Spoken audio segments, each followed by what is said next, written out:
ఒకవేళ నేను అనుకుంటే ఒక మూర్తిని చేయాలనే నేను నిర్ణయించుకుంటే కాసేపు నేను ఆ పనిని చేస్తాను, ఆ తర్వాత కాసేపు ఆపేస్తాను, ఆ తర్వాత కాసేపు మళ్ళీ ఆ పని చేస్తాను, తర్వాత కాసేపు దాన్ని ఆపేస్తాను, తర్వాత మళ్ళీ కాసేపు ఆ పని చేసి కాస్త అలసటగా ఉందని కాసేపు విశ్రాంతి తీసుకోవాలనుకుంటాను. ఒకవేళ ఈ విధంగా నేను పని చేస్తూ ఉంటే ఆ పని సరైన పద్ధతిలో సరైన సమయానికి పూర్తవుతుందా? అస్సలు పూర్తవదు. ఇదే కాదు, ఏ పని పూర్తవదు. ఒకవేళ పనిని పూర్తి చేయాలంటే, సరైన పద్ధతిలో సరైన సమయానికి పూర్తి చేయాలంటే కావాల్సింది సత్యం, అలాగే నిరంతర ప్రయత్నం. ఆ సత్యమే లేకుండా మీరు ఏ పని చేసినా అనుకున్న సమయానికి ఆ పని పూర్తవదు.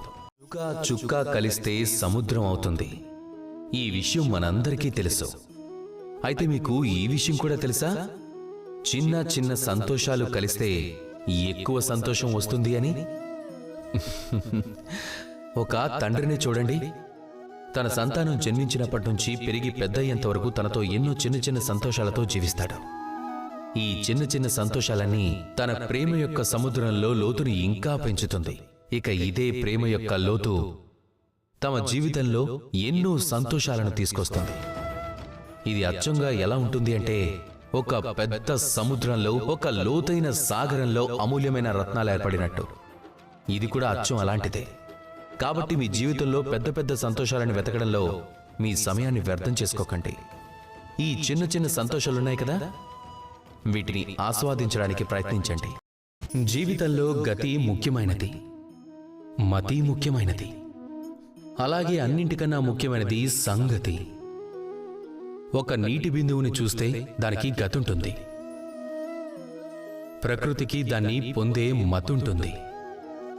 కానీ ఈ సంగతే నిర్ధారణ చేస్తుంది ఈ నీటి బిందువు అనేది ఆల్చిప్పలోకి వెళ్ళి ముత్యంగా మారుతుందా, లేదా ఒక పెద్ద సర్పనోట్లోకి వెళ్ళి విషంగా మారుతుందా అన్నది.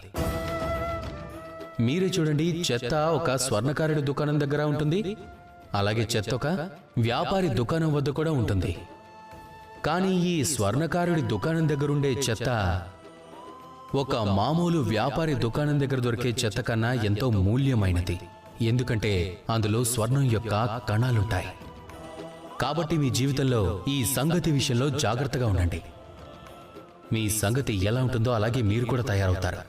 ఈ ప్రపంచంలో ఒకవేళ మన స్వప్నం ఈ ప్రపంచంలోని బాధను పోగొట్టడానికి, ఈ ప్రపంచంలో సంతోషాన్ని పెంచడానికి అయితే అప్పుడే మన ప్రగతి అనేది పెరుగుతుంది.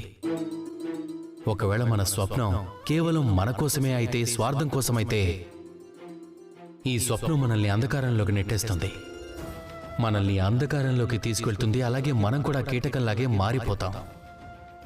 మన మాయాజాలంలోనే మనం బందీ అయిపోతాం. ఇక ఆఖరికి మనకి దొరికేది కేవలం ఏకాంతం మాత్రమే, అంధకారమైన మృత్యువు. తప్పకుండా కలలు కనండి. ఆ కలలు ఎలా ఉండాలంటే అవి మీరు మీ మాయాజాలంలోని ఇరుక్కునే పరిస్థితిని తీసుకురావద్దు.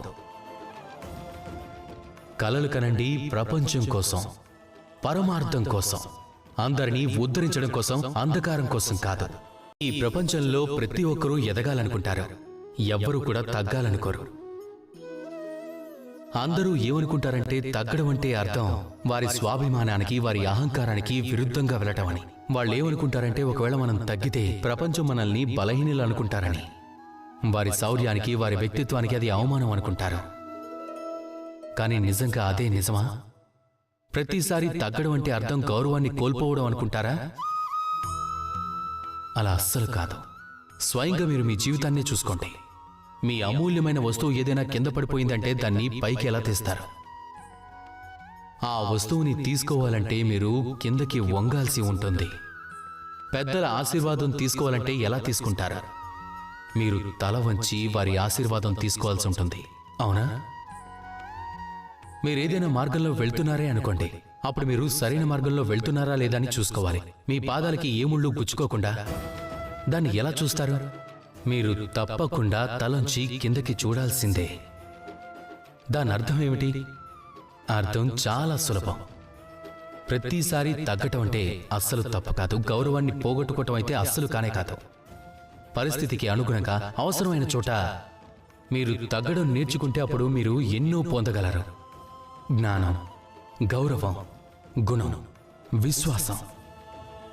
కాబట్టి అవసరానికి పరిస్థితికి తగ్గట్టు తగ్గడం నేర్చుకోండి. అందులో ఎలాంటి తప్పు లేదు. ఆత్మగౌరవం తప్పకుండా ఉండి తీరాలి, కానీ అది అహంకారంగా ఎప్పుడూ మారకూడదు. ఈ మాటని ప్రత్యేకంగా గుర్తుపెట్టుకోండి. అలాగే నాతో పాటు ప్రేమగా చెప్పండి, రాధా కృష్ణ.